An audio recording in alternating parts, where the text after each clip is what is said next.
अब बात यह है कि घटना इतनी सारी तैयारियों के बाद घटित हो गई। ये निश्चित रूप से दुख का विषय है। दुख के साथ साथ क्यों घटी, जब इतनी सारी तैयारियां थी और पहले से आपको पता था, आप कह रहे थे 40 करोड़ लोग आ रहे हैं, तो फिर उससे वैसी व्यवस्था भी तो होनी चाहिए। जितने लोगों के लिए भोजन अपने घर में हो, जितने लोगों के लिए बैठने की जगह हो, उतने ही लोगों को तो बुलाया जाता है। आप 40 करोड़ की व्यवस्था किए हो, तो फिर ये घटना, ये विचार का विषय है। सबसे बड़ी समस्या क्या है, जिस बारे में हम लोग बहुत मर्माहत हैं, वो ये है कि जब कल सवेरे सो करके हम लोग उठे तो हम लोगों ने समाचार देखा, शायद दैनिक जागरण का समाचार था। उसमें बताया गया था कि रात को भगदड़ मच गई है और 17 श्रद्धालुओं की मौत हो गई है। हम लोग बड़े चिंतित हो गए। मौन हम लोग रहते हैं स्नान तक। हम लोगों ने सोचा अब क्या करें, कैसे करें। फिर पता चला कि सब नाव निरस्त कर दी गई है।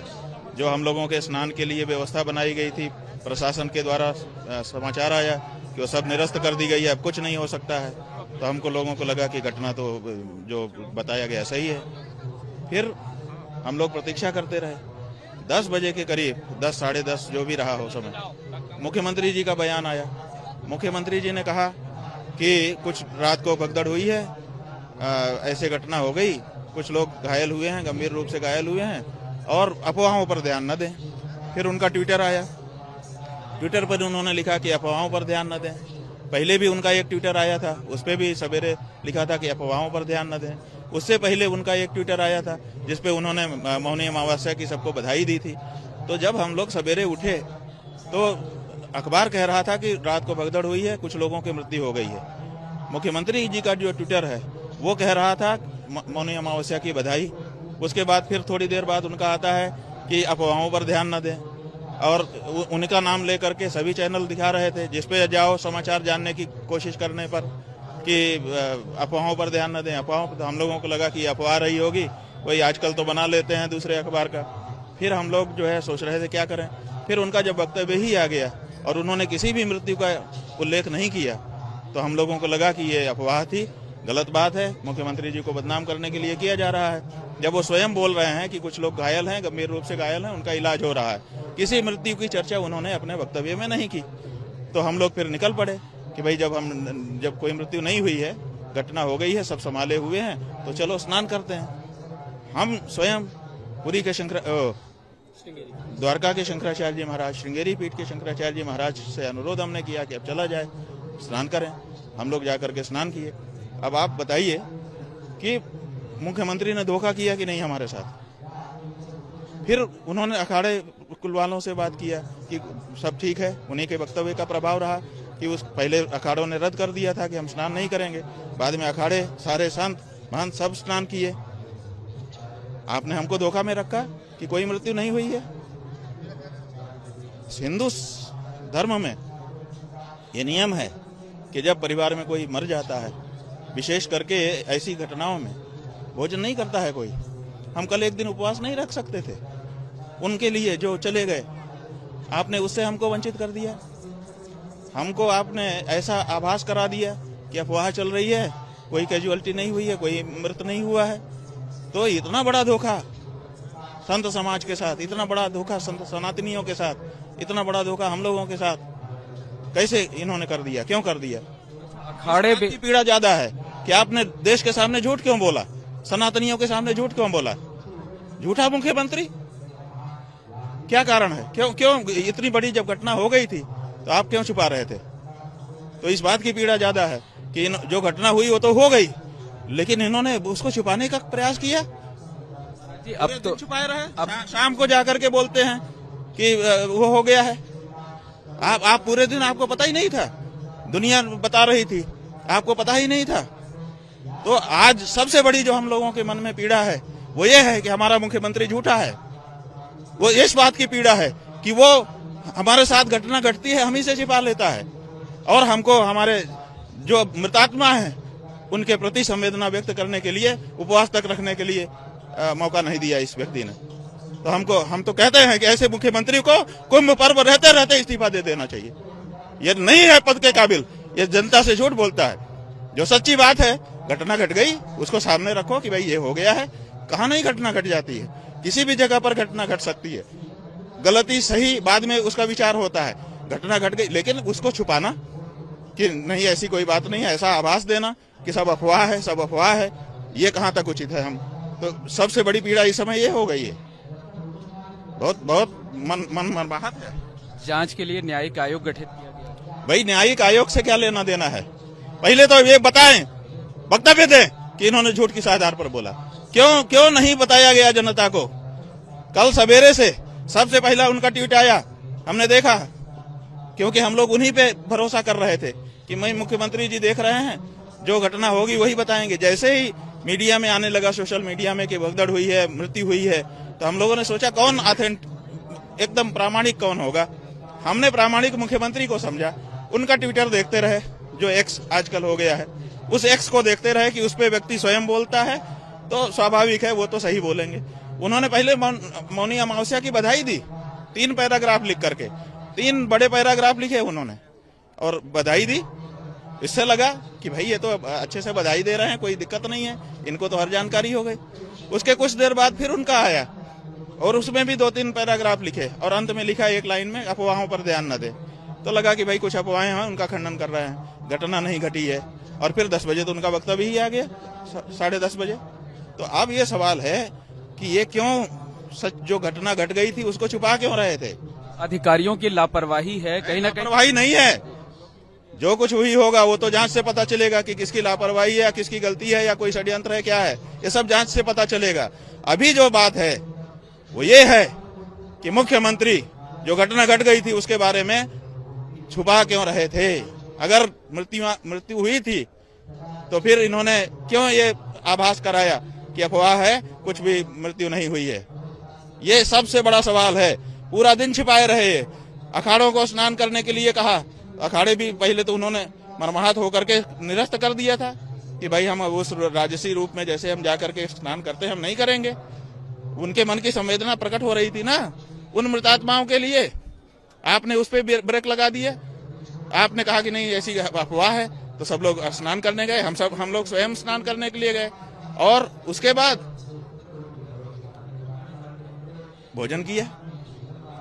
वो जो कल का भोजन है वो हमको सदा सदा के लिए पीड़ा देगा और वो ड्यूटी मुख्यमंत्री आदित्यनाथ। जो धर्माचार्य हैं आप जैसे लोग, वो कल शाम तक श्रद्धांजलि भी नहीं दे सके, मृतात्माओं के प्रति संवेदना भी नहीं जता सके। जो हमारा तरीका है, धार्मिक तरीका है कि हमारे परिवार में सूतक लग जाता है, हमारा भोजन अपवित्र हो जाता है, हम नहीं करते हैं उस दिन, तो क्या हम अपने उन मृतात्माओं के लिए एक दिन उपवास नहीं रख सकते थे? इनके कारण भरोसा कर लिया कि अफवाह है। हम लोग हर जगह जाके तो देख नहीं पा रहे हैं और सब जगह जाने भी नहीं दिया जा रहा था। सारे तो रोड ब्लॉक थे, सारे तो पुल खाली थे, किसी को कहीं जाने आने दिया नहीं जा रहा था। तो ऐसी परिस्थिति में हम लोग स्वयं जाकर के तो पता नहीं कर सकते थे। एक सोशल मीडिया का सहारा था और आदित्यनाथ जी को सबसे प्रामाणिक सूचना का स्रोत हम लोग मान रहे थे कि वो तो अपने एक्स पर जो लिखेंगे स्वयं लिखेंगे और सच ही लिखेंगे, वो उनसे तो झूठ की आशा ही नहीं थी। लेकिन जब उन्होंने पूरे दिन मृत्यु को छुपा करके रखा और बाद में पता चला कि नहीं ये तो रात को ही घटनाएं घट गई थी, बाद में पत्रकारों ने बताया कि हमारा नाम मत बताइएगा, 58 शव यहाँ रखे हैं, मोर्चरी में इतने का पोस्टमार्टम हो चुका है, इतने का हो रहा है। ये सब जब सूचना व्यक्तिगत रूप से आने लग गई शाम को, जब ये हुआ, तब हम लोगों को कितना कष्ट हो रहा है।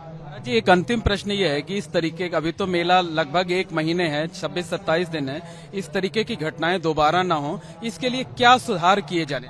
भाई यही सबसे पहले हम लोगों ने कल जब घटना की सूचना मिली, आप लोगों से 1-2 लोगों से हमारी बात हुई, हमने कहा भैया, उन्होंने पूछा आपका क्या कहना है, हमने कहा हमारा इस समय कुछ नहीं कहना है, हमारा इस समय यही कहना है कि जो हो गया उसको रोक लिया जाए और आगे ना हो इसके बारे में तत्काल उस तरह की व्यवस्थाएं मिलकर के बना ली जाए।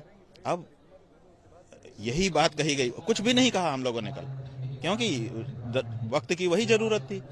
तो अब चूंकि घटना हो चुकी है तो सबसे पहले अब यह है कि अगर ये मुख्यमंत्री रहेंगे महोदय तो फिर घटना होगी और घटना को छिपाएंगे, ये लीपापोती करेंगे और आप लोगों को साध लेंगे, आप लोग सद जाओगे आप लोग भी उस तरह से नहीं बता पाओगे, क्यों? जी हम लोग तो कल सुबह 4 बजे से लगातार सीधी तस्वीरें दिखा। हम आपके ऊपर आरोप नहीं लगा रहे हैं, लेकिन परिस्थिति यही है। आप देखिए, मैंने आज सवेरे उठ करके दैनिक जागरण अखबार हमने पढ़ा, एक पृष्ठ केवल पढ़ पाए। हम ये सोच रहे थे कि कितनी बड़ी घटना घटी है, अखबार क्या कह रहा है। दूसरे अखबार तो नहीं पढ़ पाए क्योंकि यहाँ नेटवर्क भी स्लो है। हमने सोचा कि दैनिक जागरण एक अच्छा अखबार माना जाता है, उसको पढ़ते हैं। तो उसका फ्रंट पेज केवल एक पेज खुल पाया, उसको हमने पूरा नेशनल वाला जो अंक है वो हमने पढ़ा, और उस अंक में ऊपर बहुत सुंदर स्नान की फोटोग्राफ्स हैं, बहुत बढ़िया शीर्षक लगा हुआ है, और फिर एकदम नीचे जा करके इतने छोटे में एक फोटो है जिसमें कुछ भगदड़ का है, और उसी में इतनी इतनी चीजें लिखी हुई हैं। आप बताइए, ये अगर प्रेस नहीं मिला हुआ है, ये हो सकता है? इतने सारे लोगों की मृत्यु यहाँ पर हो चुकी है, और प्रेस जो है ऊपर दिखा रहा है कि बहुत सुंदर स्नान हो रहा है, बहुत बढ़िया, इतना बड़े बड़े फोटो छाप रहा है। आंकड़ों में हेराफेरी की गई। नहीं, आंकड़ों की बात तो अभी है ही नहीं है। अभी तो समाचार की प्रमुखता की बात है कि कौन सा समाचार प्रमुख है। अगर घटना हुई है तो घटना प्रमुख हो गई ना। लेकिन एबीपी न्यूज, महाराज जी, एबीपी न्यूज ने कल सुबह 4 बजे से लगातार अलग अस्पताल से लेकर घटनास्थल तक सारी चीजें लाइव दिखाई। सवाल यही है कि अगर आप लाइव दिखा रहे थे तो आप झूठ हो गए थे। जब 10:10 पर हमारा मुख्यमंत्री स्वयं बोल रहा है, जो कि सर्वे सर्वा है इस मेले का, जब वो कह रहा है कि 30 लोग घायल हुए हैं, इतने लोगों का इलाज गंभीर चल रहा है, अफवाहों पर ध्यान मत दें, तो इसका मतलब आप लोग जो दिखा रहे थे वो झूठ दिखा रहे थे। आप तो खुद झूठ हो रहे हो। तो ये ऐसा क्या कोई मुख्यमंत्री को करना चाहिए? और क्या ऐसे मुख्यमंत्री को पद पर बने रहने देना चाहिए? हमारी राजनीति का कोई हमारा प्रश्न नहीं है, लेकिन नैतिकता का प्रश्न है, संवेदनाओं का प्रश्न है, भावनाओं का प्रश्न है, आध्यात्मिकता का प्रश्न है, धार्मिकता का प्रश्न है। और ये सारे प्रश्न चिल्ला चिल्ला करके कह रहे हैं कि ये व्यक्ति उस जगह के अयोग्य है, तत्काल इसको इस्तीफा ले लेना चाहिए, और किसी सक्षम व्यक्ति को, नरेंद्र मोदी, अमित शाह जी, जेपी नड्डा जी, जो लोग भी हैं, इनको हटा करके किसी सक्षम व्यक्ति को करे। अभी भी करोड़ों लोग यहाँ आने वाले हैं, ये संभाल पाएगा? ये संभालेगा नहीं, ये प्रेस संभालेगा, ये लीपापोती करेगा, और इस तरह की घटनाओं को छिपा करके मैं मुख्यमंत्री बना रह जाऊंगा, व्यवस्थापक बना रह जाऊंगा, ये दिखाएगा। ये नीयत साफ हो चुकी। इसलिए भारतीय जनता पार्टी के ऊपर अब यह जिम्मेदारी है, उनके राष्ट्रीय नेतृत्व के ऊपर यह जिम्मेदारी है कि वो कुंभ में आए हम लोगों को या तो मारे, या तो इसी तरह से लीपापोती करें, इन्हीं के साथी सिद्ध हों, और या तो तत्काल कार्रवाई करें, तत्काल इनको हटा करके दूसरा मुख्यमंत्री बनाएं, जो प्रामाणिकता के साथ अगर कोई घटना घटे उसको भी बताते हुए और लोगों की सुरक्षा के बारे में गंभीरता से चिंतन करे। यह हमारा कहना है।